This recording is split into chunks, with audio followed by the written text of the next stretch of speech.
everybody, it's Jess for Rinea Foil Paper, and I'm so excited to be here today to share with you a few fun techniques using our Ghost Ink 2.0. I did a video back last year when we launched this, and I'm so excited to revisit those techniques and share them with you again today. So we're gonna head on over to my craft table, grab your Misfit paper packs, Rinea foiled paper packs that is, along with your Ghost Ink refill and your Ghost Ink pad, and let's get crafting. Let's get going with our Rinea Ghost Ink 2.0. We're going to use both the refill and our stamp pads today. So I just wanted to show you a few examples before we get going of what I've done with the Ghost Ink, and then as we go through the examples, I'll show you how to create that same effect. So for this one, you can see I used the Ghost Ink to remove the color from the Rinea foil paper in the background there. And I just did some stamping and fussy cutting to get these beautiful flowers. For this example, which I'm going to show you both of these techniques, I used a paintbrush as well as StazOn ink and to do the background there. And for this one, we just did some straight stamping with the Ghost Ink, and you can see how it left a beautiful stamped image. And we are going to go through all of those techniques here today. I'm going to show you exactly what you need. I'm going to be using our Misfits paper pack for this. The reason I love the Misfits paper pack is because they are perfect for trying new techniques without wrecking your good papers. Now, I can't even tell half the time the difference between the Misfits and our regular paper. So don't even think that these are not good papers, because I use them all the time. And you get double the amount of sheets. So that's what I love. They're always going to be an assorted pack. You're going to get tons and tons of options to play with. We are going to be using both the Starstruck, which is this beautiful starry version here. And that's on both sides, the Starstruck. And as well as the glossy side. So I've got some gold glossy here. I've got some red and orange. I'm going to show you a little Halloween example. So there we go. So let's get going. These are a brand new set. I'm going to set those aside and use one that I've already opened and save those for another day. You are also going to need, in addition to your Misfits and your Ghost Ink stamp pad, you're going to need a couple embossing folders. Today we are going to be using, I have this beautiful brick one as well as a honeycomb one. Obviously, to do our bee card, we need the honeycomb.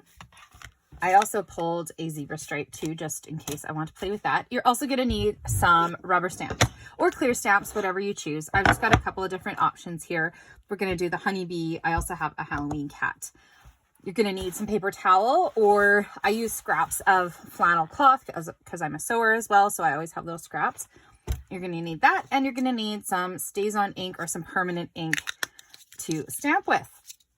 Okay, so let's get going. We're going to do our first technique, which is basic stamping onto the foil paper.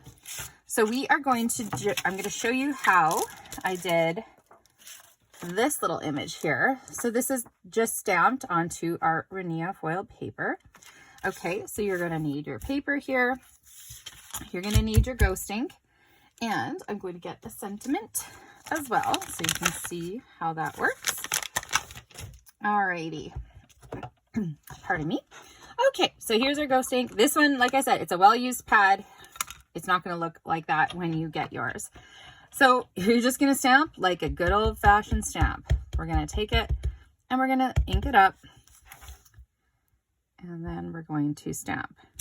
So it's kind of, because it's a slick surface, you're going to want to stamp and pull it straight up off of your paper, your foil paper here. Let's also do this kitty cat. I'm going to ink her up all nice using that Ghost Ink 2.0. And we're going to just stamp that over here. And you're going to want to try not to squish it around because it'll smear your image. Just do your best. That's why I like using the Misfits, because sometimes you need a few practice tries before you can nail it. And you can already see on the stamp how that color is coming off of your foil paper already on the stamp. So I'm just going to wipe that off really quick. This is why you're going to need paper towel. Now, this only needs a couple of minutes to dry, not even, a couple of seconds. And you can start to see a little bit of the lifting. It's hard with the lighting sometimes. But let's try and wipe off this first one that we did. I did it upside down. Voila, there's the magic. Look how clean and clear that is. Keep calm and cackle on. Perfect for Halloween. So our cat should almost be dry. Well, not dry. It should be evaporated enough. So we're just gonna, oh, you can already see it. There we go. And then you just wipe it off. Magic, right? Magic. That's why it's called ghost ink, right? Look at that beautiful image and the sentiment. Sorry, I stamped it upside down. So you can use any stamps with this. Easy peasy technique. It's great to just switch it up. Like I said, on this first card, I use the flowers. When you're using a solid image stamp, sometimes it doesn't get all the way, or sometimes it'll smear a little bit, but that just adds to the beautiful backgrounds that you're doing. Right? Okay, on to our next technique. So we are going to put that one aside, and I'm going to use this, let's see, we're going to use the honeybees again. So we're going to take this, and this time we are going to use our Stays On ink, and then I'm going to set it aside for a few minutes to dry while we go on to a different technique. So I'm just going to take my Stays On, I'm going to ink up my beehive here. I'm going to show you, remember, just so you remember the card. This little guy. Perfect. And we're just going to stamp that down. There we go. So we're going to set that aside. I know Stays On dries very quickly, but we're going to set that aside just to make sure it's nice and dry. And we'll go on to the background portion of this. So I'll let that dry. And I'm going to grab my Big Shot over here. And we're going to grab a piece of the Starstruck paper. I'm going to stick it inside of this embossing folder here. And then we're just going to run it through the Big Shot. So just bear with me for one moment while I move this stuff around. Grab my Big Shot.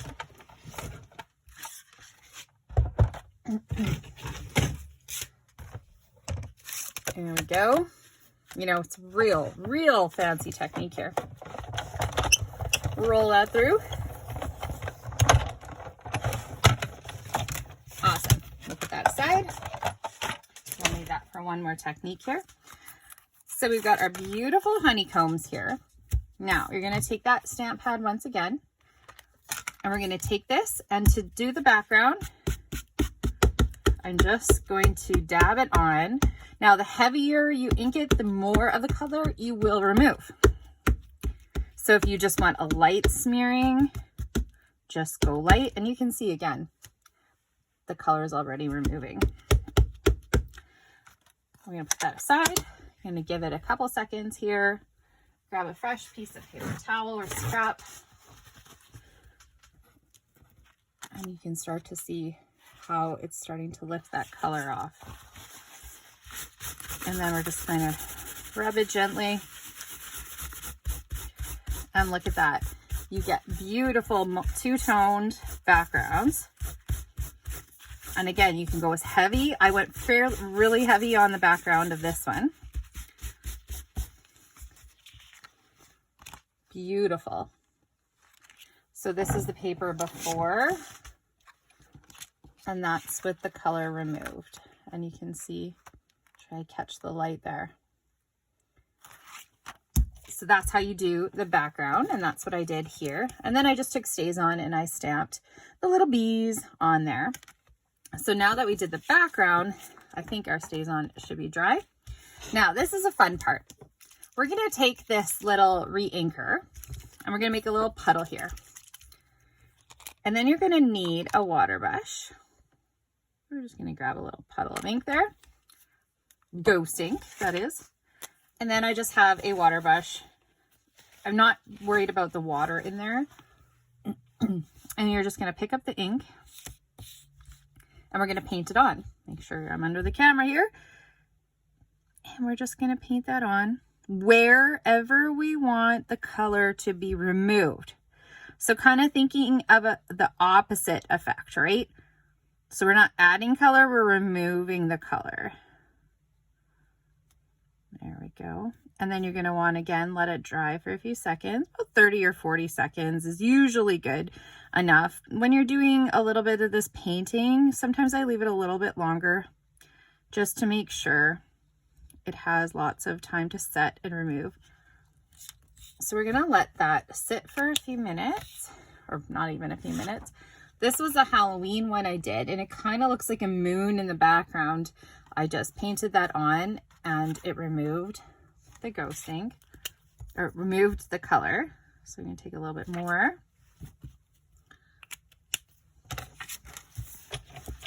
Just going to grab this, and you can see there how it takes out the color. Now, while we're waiting for that one, I want to show you another really cool thing you can do using that little pool of ink and your water brush.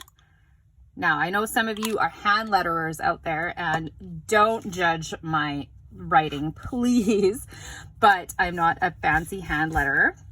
But I'm going to show you. You can take a water brush, and if you've got that lovely, beautiful handwriting, we are just going to, and I make sure I really get a lot of ink onto that brush every single time.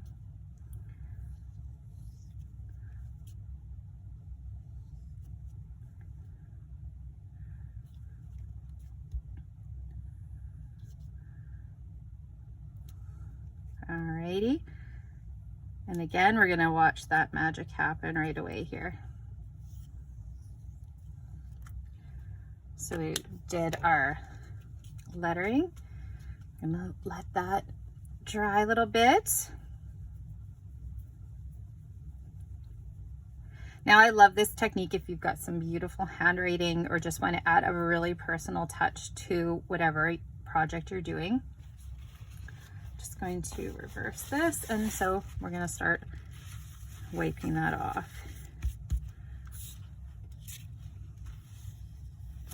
Look at that. Isn't that beautiful?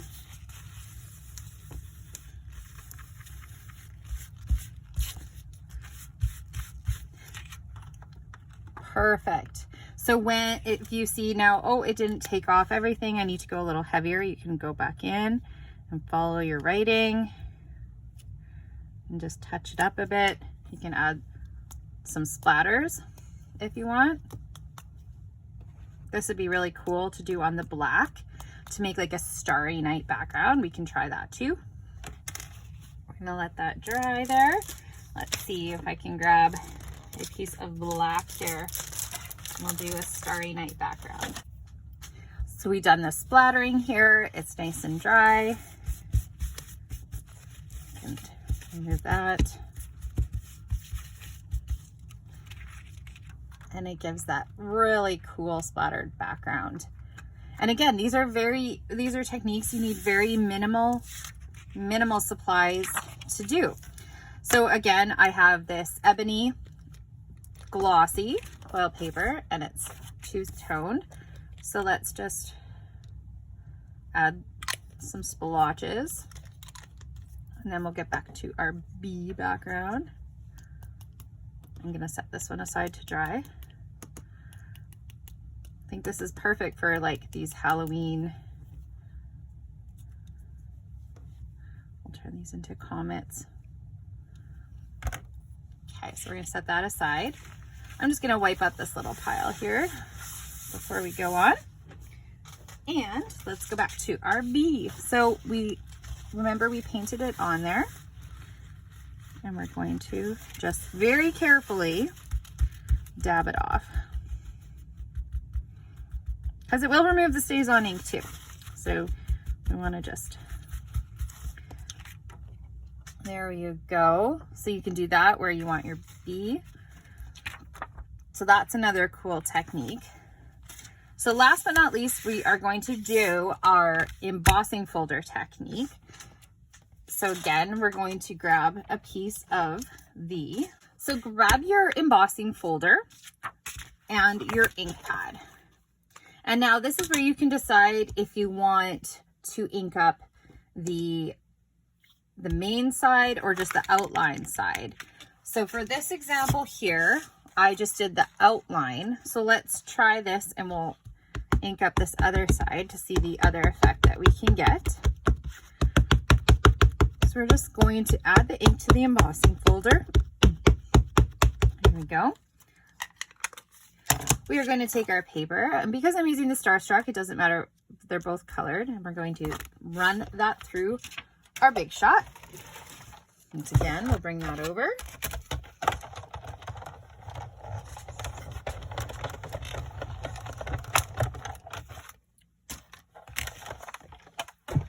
Set that aside.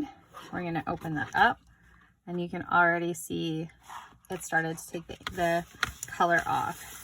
So I like to quickly wipe down my embossing folder first, just to get that ink transfer off. There we go. And you can already see the cool texture we're getting on this little piece here. And then you're just going to take your towel again, and we're going to wipe and wipe. I really like this technique on bricked backgrounds. I think because it kind of vintages it up and ages it, but that's pretty cool. So there's the two different options. There is just where we did the left side of the embossing folder. This is where we did the other side. So there are two and this was Starstruck too. So there's two very different ways to do that. Now back to that splotch we did here. It's nice and dry. So we're gonna just look at that cool background we're getting. Before you start rubbing a whole pile, I like to just dab it to kind of get all the excess ink off. And then I'll do the swipe. That way I find I get a nice clear removal. Look at how cool that is. Ooh. Isn't that perfect for those grungy mixed media type projects? So cool. Totally perfect for a starry background. So there you have it. There is a few techniques using your ghosting and your Rinea foiled paper misfits, and a few ideas on how to use it to create beautiful, beautiful backgrounds and cards and different things to give to your friends and family. So thank you for tuning in. Again, my name is Jess from Fresh by Jess, and I was so happy to be asked to do this today. Be sure to subscribe to the Rinea YouTube channel as well as our blog for more inspiration on how to use our amazing products, including the ghost ink, the misfits, and all the rest of our beautiful, beautiful foiled papers. I know you'll love it like we do. And I hope you tune in and that you learned something today. Thanks again, and we'll see you again real soon. Bye-bye.